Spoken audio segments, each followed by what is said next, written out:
اور میں نے کعبے میں اسے عہد لیا تھا کہ اب ہم نے واپس نہیں اترانا. اب لوگ اسے کہیں گے فنیٹک ہونا. نہیں میرے بھائی, میں تو دیکھوں گا نا کہ مجھے نفع کہاں سے آتا ہے.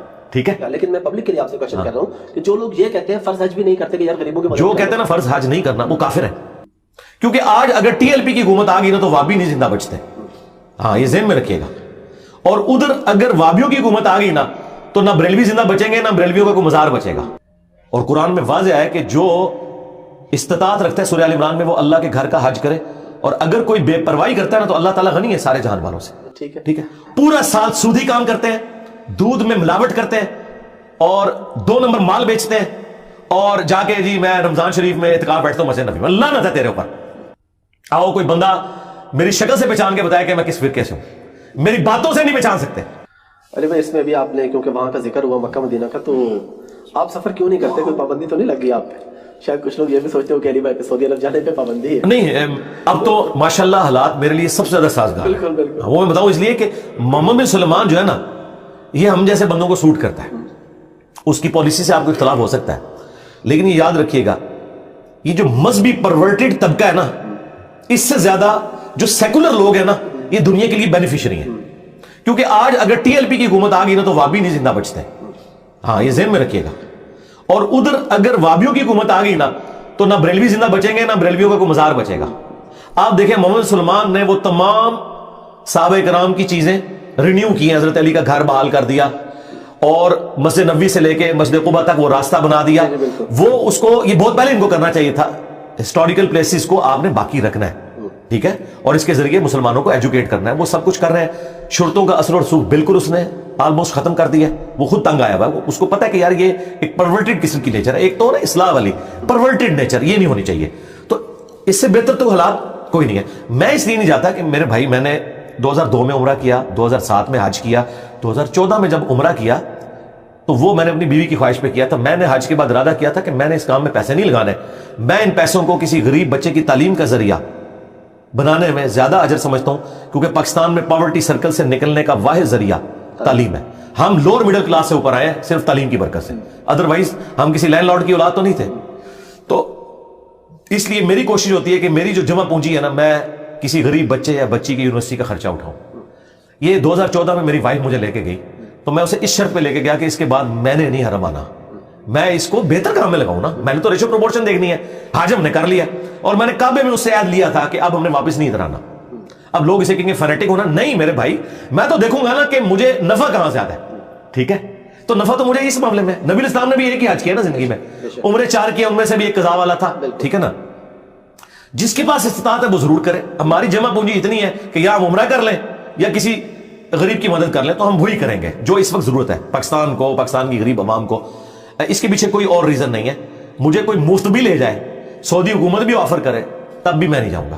اب ضرورت نہیں. لیکن لوگ اس سے پھر یہ نکال لیتے ہیں کہ پھر حج کی ضرورت ہی نہیں, ہم ساری غریبوں کو. نہیں, حج فرض ہو آپ نے کرنا ہے. میں سمجھ گیا, لیکن میں پبلک کے لیے آپ سے کوشچن کر رہا ہوں کہ جو لوگ یہ کہتے ہیں فرض حج بھی نہیں کرتے کہ یار غریبوں کی مدد. جو کہتے ہیں نا فرض حج نہیں کرنا, وہ کافر ہے.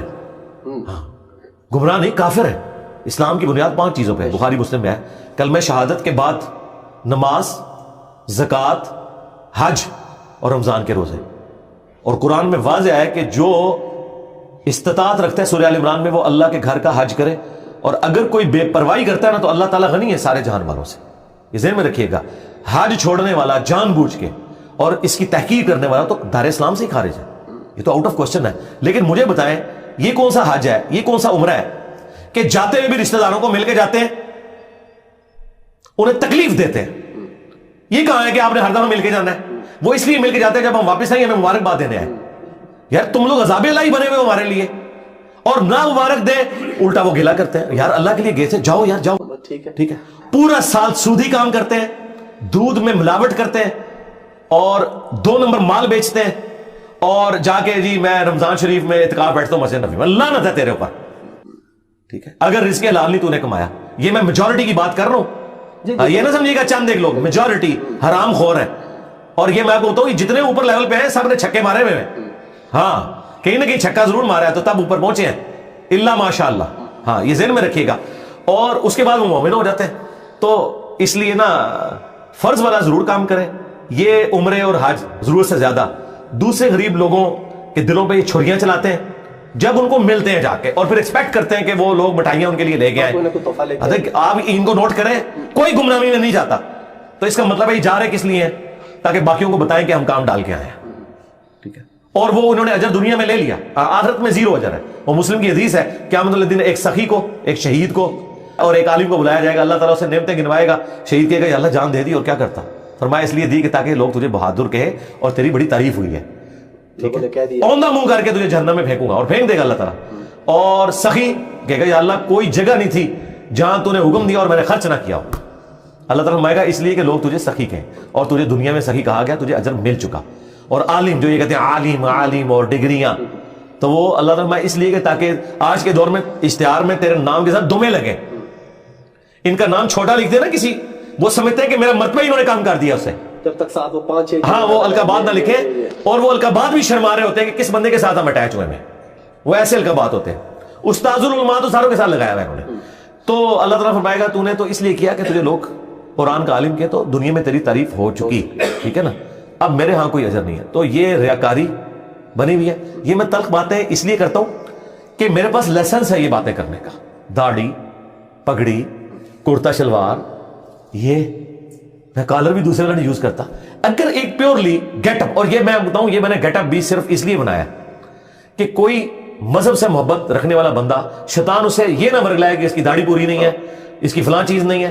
اگر ان چیزوں سے اٹریکٹ ہوتا ہے نا, ٹھیک ہے, میں یقین کریں میں تو ایسی گمنامی کی زندگی گزارنا چاہتا ہوں کہ میں مطلب یہ پگڑی کیا, میں تو سر کے بال بھی آپ کی طرح منڈوا دوں, مجھے کوئی ضرورت نہیں ہے. لیکن یہ انڈیا, پاکستان, بنگلہ دیش میں آپ کو حکمت کے ساتھ یہ سارے معاملات لے کے سننا تو اپنی جگہ ہے, لیکن یہ بھی لے کے چلنے پڑتے ہیں کہ تاکہ ان کو جو یہ داڑیاں ناپتے ہیں, پگڑیاں دیکھتے ہیں, اور ہماری دعوت پھیلی اسی وجہ سے, وہ کہتے ہیں یار گیٹ اپ ماشاءاللہ سنت کے مطابق ہے. اگے بھاوے کوڑ مارو, ہمارا سچ میں نہیں بکنا تھا اگر ہمارا گیٹ اپ ایسا ہوتا جو ان کو بتایا جاتا ہے سنت کے مطابق نہیں ہے. تو ہم نے کہا ٹھیک ہے, نور اللہ نور کرتے ہیں, سنت کا ثواب بھی کمائیں گے اور ان کے مولویوں کا مقابلہ کریں گے گیٹ اپ میں. آؤ کوئی بندہ میری شکل سے پہچان کے بتائے کہ میں کس فرقے سے ہوں, میری باتوں سے نہیں پہچان سکتے. شکل دیکھ کے کبھی کہتے ہیں یہ دیوبندیوں والی شکل ہے, بریلوی والی ہے, جب توحید سنتے ہو کہتے ہیں توبہ توبہ توبہ, تو وابیوں بھی پیچھے چھوڑے ہوا ہے. اور جب اہل بیت میں بات سنتے ہو کہتے ہیں شیعہ تو شیعی کوئی نہیں ہے, انجینئر تو پتہ نہیں کتنے ٹور گیا. یہ ہے بات سچائی کی, ٹھیک ہے نا. تو گیٹ اپ اڈاپٹ کیا, لیکن بات کی علم کی, تو ہم کوشش کرتے ہیں کہ پازیٹیولی لوگوں تک بات پہنچائیں.